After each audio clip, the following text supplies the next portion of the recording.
la fiesta, todos bailan al compás, la Kitore, el ritmo que nadie más, el dinero digital. Et salut à toi, on se retrouve pour une Crypto Daily. Alors c'est complètement fou ce qui est en train de se passer les gars aujourd'hui. Désolé pour ma voix, j'ai fait un peu la fête hier, j'ai bu un peu trop de boissons magiques. Demain je mangerai du miel, j'aurai une meilleure voix, ça ira mieux. On a une super nouvelle qui est sortie. Bizarrement, on parle de l'ETF Ethereum qui pourrait être approuvé. C'est soi-disant un revirement de la situation, une approbation probable de la SEC. Les gars, on l'avait annoncé, je vous l'avais dit, vous le saviez. C'est que du porno de la peur, comme dirait Paul. Et la vérité, ça commence à payer les gars. Ceux qui n'ont pas écouté les rumeurs éclatées qu'on avait les derniers jours, ils commencent à être récompensés. Et écoutez, je me suis levé ce matin avec une super surprise. J'ai vu une explosion du Bitcoin, j'ai vu une explosion du marché. Donc ça fait vraiment plaisir. Donc comme je vous rappelle les gars, la première deadline c'est le 23 mai. Et du coup, ce sera dans 2 jours. Dans 2 jours, ça risque d'être approuvé. Et même si ça n'est pas dans 2 jours, qui joue avec nos cojones, on s'en fout parce qu'on sait que dans les mois qui viennent, là, ça va être approuvé, c'est sûr et certain. Moi, je pense qu'il y a de grandes chances que ça le soit dans 2 jours et que le prix de l'Ethereum pump de fou. Et que ça fasse monter le Bitcoin, les altcoins, l'Ethereum, c'est la logique. Les plateformes qui souhaitent rendre disponible au trading des ETF Spot Ether sont priées à la SEC de mettre à jour de toute urgence le formulaire 19B4. Ça veut dire quoi les gars? Ça veut dire qu'ils sont en train de se bouger et que ça va passer, donc c'est une dinguerie. On a l'Ethereum qui a fait un putain de pump, on est passé de 3140 à 3435. C'est une folie.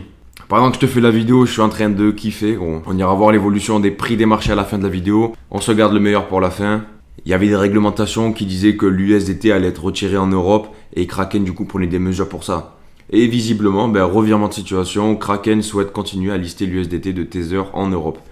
Donc il y a vraiment une pression entre les régulateurs et les plateformes. Donc le PDG de Tether, Paulo Aldoano, s'est montré critique avec les régulations européennes et il affirme que son entreprise pourrait refuser de se conformer aux règles de ce qui concerne l'USDT. Donc il se la joue un peu rebelle pour le coup. Est-ce que cette audace va payer? On verra par la suite les mecs. Ensuite, petite nouvelle sur l'informatique quantique. On aurait la blockchain en général et la blockchain Bitcoin qui seraient menacées par l'informatique quantique. Est-ce que c'est des vraies rumeurs qu'on va arriver à ce genre de drama? Je pense pas honnêtement. Personnellement, je pense qu'on en est encore vraiment loin. Il y a de ça 3-4 ans quand j'étais étudiant, je me rappelle qu'il y avait des chercheurs de l'université qui bossaient sur ça et ils étaient vraiment au b.a.-ba quoi. Et de ce qu'ils nous disaient, il y avait vraiment encore un gap avant d'atteindre une technologie et de la maîtriser vraiment. Moi je pense ce genre de choses, c'est plus des nouvelles de peur. Après ce qui est important, c'est que la crypto elle évolue en même temps que l'informatique quantique évolue.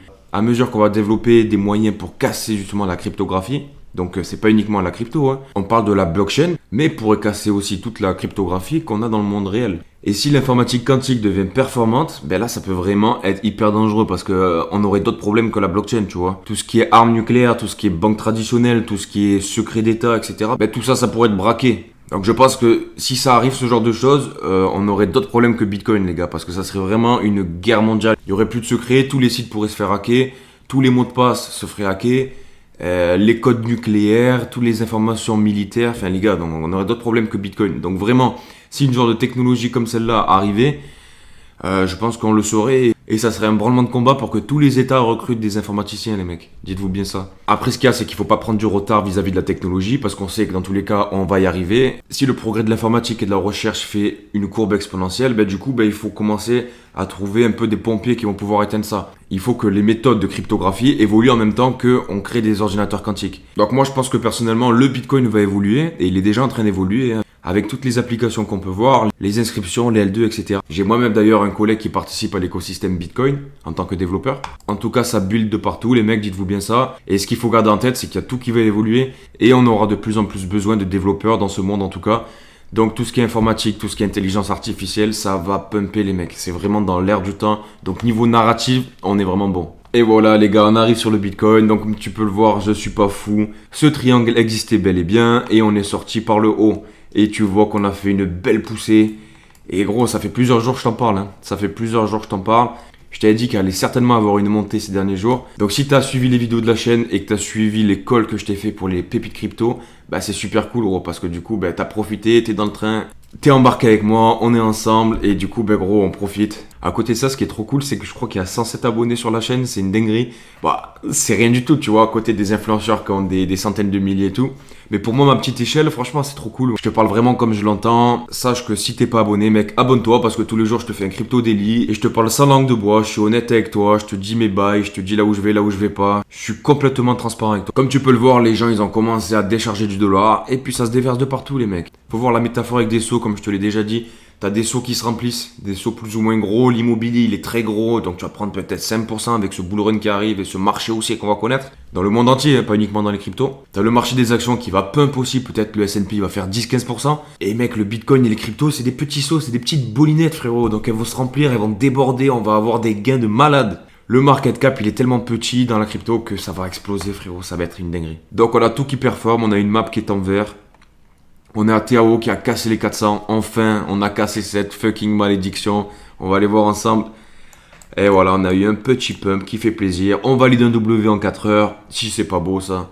On est venu retester et puis on repart. On a LPT dans l'intelligence artificielle LivePeer qui fait des super performances. Regarde-moi ça, on est en train de construire un super W en 4 heures. Est-ce qu'on va clôturer? On a Num, putain je t'en ai pas parlé. La semaine dernière je voulais te le faire, puis j'ai fait tellement de choses. Mais tu vois, Num c'est un projet sur l'intelligence artificielle, c'est un low cap, avec de bons fondamentaux, etc. J'ai pas eu le temps de vous présenter ce projet-là, les mecs, je suis vraiment déçu, putain. En un jour on a fait 37%.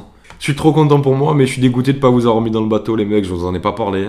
Il y a tellement de choses dans la crypto à voir en ce moment, et là ça commence à payer tous les efforts qu'on a fait. On a Maple dans l'IA qui fait de belles perfs aussi, on est à 14%. GMX qui remonte un peu de force. Pendant le marché baissier, j'avais failli swap mon GMX, et ben du coup j'ai bien fait de le garder. On a peut-être un bel avenir qui se présage en tout cas dans GMX. On a Rives Finance qui fait 14,9%, donc ça c'est des projets liés au RWA. Vous avez dit en commentaire que vous aimeriez avoir une vidéo sur le RWA. Je suis en train de te préparer un top 5 crypto RWA avec vraiment des pépites qui vont vraiment performer pour ce bull. Donc tiens-toi prêt, reste à l'affût parce que ça va arriver fort. On a Covalent que je t'ai parlé, il y a même un mec qui l'a acheté à 0,19. Donc le collègue qui a acheté suite à mon call, du coup il a pris 20%. On a Pendle qui prend 14, Num du coup que je t'ai parlé, je t'ai montré la charte, il a pris 21%. On a que du vert donc ça fait plaisir les mecs. Là, je te montre le market cap total, excluant Bitcoin et Ethereum. Du coup, pour avoir une idée un peu du marché, mais des altcoins. Et comme tu peux le voir, on est en train d'exploser. On a pété une résistance au 686. Et là, ben, on est parti, mec.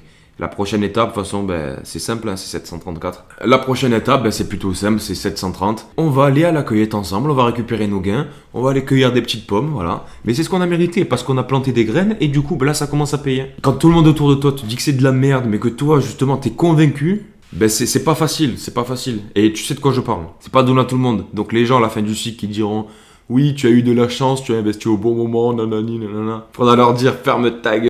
T'étais pas là quand tout le monde disait que ça allait à zéro et que c'était de la merde. Parce que nous, c'est là qu'on a acheté. En fait, on a acheté de la merde qui va devenir de l'or. En tout cas, cette map, elle met de bonne humeur, ça fait plaisir. N'oublie pas de t'abonner, de lâcher un like, donne la force frérot. Si t'es pas abonné, abonne-toi frère. On sera ensemble pendant le boule, je vais te donner toutes les informations que j'ai en ma possession. Et on va tout péter ensemble mec. Allez, ciao mec. En la fiesta.